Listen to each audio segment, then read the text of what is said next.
விருகம்பாக்கம் சட்டமன்ற தொகுதியில் மாண்புமிகு அமைச்சர் அவர்கள் கழிவுநீருக்கு எம்ஜிஆர் நகர், அண்ணா மெயின் ரோடு, சூளைப்பள்ளம், கானு நகர், கலைஞர் நகர் போன்ற சாலிகிராம் பகுதியில் புதிய குழாய்கள் அமைத்து கொடுத்திருக்கிறார். அதற்கு முதலமைச்சருக்கும் அமைச்சருக்கும் நன்றி தெரிவித்துக் கொண்டு 129 வார்டு சாலிகிராமம் பகுதியில் இதுவரைக்கும் ஒரு பம்பிங் ஸ்டேஷன் கூட ஏற்கனவே அமைச்சர் அதை செய்து தருகிறேன் என்று சொல்லியிருக்கிறார். அதை செய்து தருவாரா? எங்கள் தொகுதிகளில் ஏறக்குறைய 40 ஆண்டுகளுக்கு முன்பாக போடப்பட்ட கழிவுநீர் குழாய்கள், ஆக அந்த டிரைனேஜ் ஓவர்ஃப்ளோ அடிக்கடி நடைபெறுகிறது. அந்த 40 ஆண்டுகளுக்கு முன்பு போடப்பட்ட கழிவுநீர் குழாய்களை இந்த நவீன காலத்துக்கு ஏற்ப 6 வார்டுகளில் மாற்றி அதிகமான பம்பிங் ஸ்டேஷன் அமைத்து 3 லட்சம் மக்கள் வகிக்கக்கூடிய அந்த ஜனத்தொகைக்கு ஏற்பட்டிருக்கிறது. முன்பு அவ்வளவு ஜனத்தொகை கிடையாது.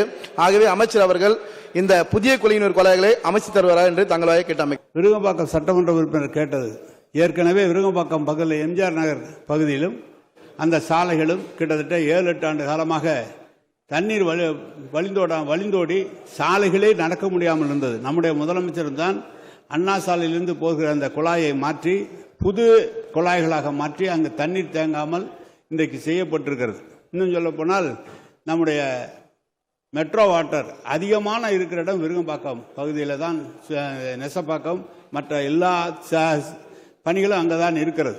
எனவே இப்போது பார்த்தீங்கன்னா இந்த வடசென்னை வளர்ச்சி திட்டத்தின் சார்பில் வடசென்னையில் இருக்கிற அனைத்து கழிவுநீர் குழாய்களையும் மாற்றி புதிதாக போட்டுக் கொண்டிருக்கிறோம்.